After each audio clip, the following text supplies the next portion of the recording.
all along. Our elected leaders are sworn with their souls to defend it. It is, of course, the Constitution of the United States. Imperfect though it is, we need to rediscover it. We don't need men and women in long faces and black robes to tell us what it means. The erroneous authority of generations has built up its own false tradition. That's an important aspect. Tradition has a momentum. It's hard to stop. And the momentum of error began not with FDR. It did not begin with Wilson. It began not even with Lincoln. It began immediately when Alexander Hamilton had made the demand for a Bank of the United States, and Thomas Jefferson fought him tooth and nail, because government has a nature. Just like water wants to go downhill, government wants to grow. The Democratic Party thinks it can become a beneficent force. The Republican Party opposes it, but when they get power, they do nothing to undo it.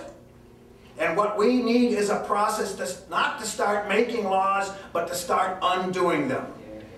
This system paralyzes politicians who have been away from the green forests and clear air of home for too long.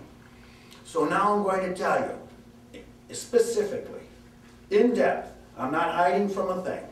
I will fight, number one, to rein in the federal judiciary through Article 3, Section 2.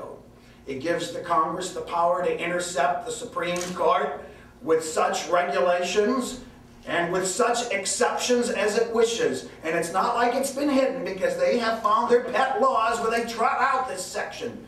And it is now out in the open.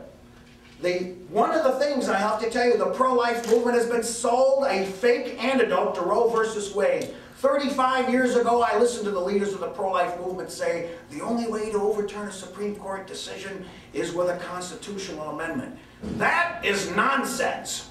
First of all, if you ever get a pro-life president again, and he really believes it, he doesn't have to enforce it. The second thing is to use Article 3, Section 2. And the third thing is to have states openly defy them, which many are about to do.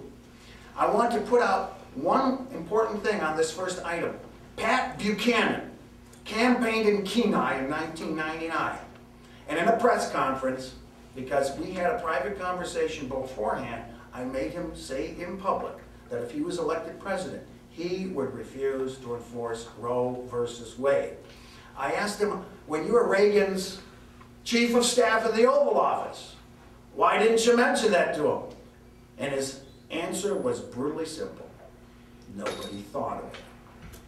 I then took Buchanan's statement made in public and published it in a worldwide Catholic weekly. And I knew I was going to put him on with his feet to the fire. And for 3 months, he was constantly asked about this. And then he called me up in June and said, Bob, I can't do it. I said, what are you talking about? He said, the first thing they'll ask me is, if you're not going to enforce Roe versus Wade, what other Supreme Court decisions won't you enforce? I said, Pat, that's easy. Tell them hundreds. He said, I'll be seen as too radical. I said, you already are. Next, we need to open Alaska to the destiny of its own resources. Yes. Absolutely. This is an amazing event. Much of the Statehood Act is wantonly, openly unconstitutional. Article 1, Section 8, Clause 17 tells you exactly what the federal government is entitled to own. It is entitled to own 10 square miles not exceeding the District of Columbia. Forts, arsenals, dockyards, magazines, and other needful buildings. Yellowstone National Park and every national forest, every national wildlife refuge, every national monument is openly unconstitutional. People are going to say, you want to turn them all into a gravel pit? No, I want to turn them over to the states. Let Wyoming decide what they want to do with Yellowstone State Park. And let Alaska decide what they want to do with Tonga State Forest. Yes. This is an amazing thing, but men and women swearing they're going to uphold the Constitution have been violating it. It's not even on the table for discussion. With this candidacy, it will be on the table for discussion. And the only thing I'll hear is this: oh, it's too radical. They'll never say, oh, but that's been superseded by some other constitutional amendment. If you want all these parks and forests to be legal, pass a constitutional amendment if you think they're so popular. But they won't do it because it will call attention that there are hundreds and thousands of things that they are violating. The Shadegg Amendment by Mr. Shadegg of Arizona cite the chapter and verse in the Constitution for every single appropriation that it authorizes from the Constitution. And the Congress refuses to enact the Shadegg Amendment, which would show you that they are obeying their oath of office. For an end to overseas wars, I call at Article 1, Section 7, Clause 11 and 12. Every undeclared war is unconstitutional. Congress needs to take the responsibility for war. Here's what happens. A president sends troops, and then he asks for a resolution supporting it.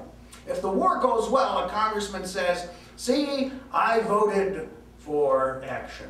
And if it goes badly, he then has an escape, saying, well, the president's the one who got us in this war. I was only voting to support our troops.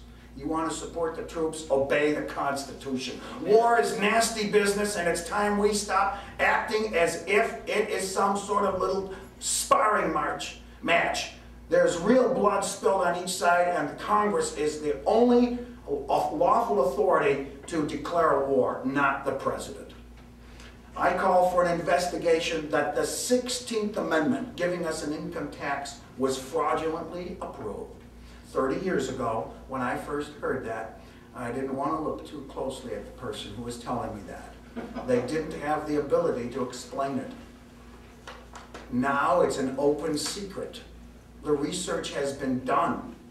Even in 2002, a lower court judge said, if you look closely enough, you will find that the 16th Amendment was never ratified properly. Right. This is an amazing development. But even if it were, an income tax is right out of the Communist Manifesto of Karl Marx. It is a tax on our labor. In other words, you must pay the government for the right to stay alive, to work and feed your family. Rubbish!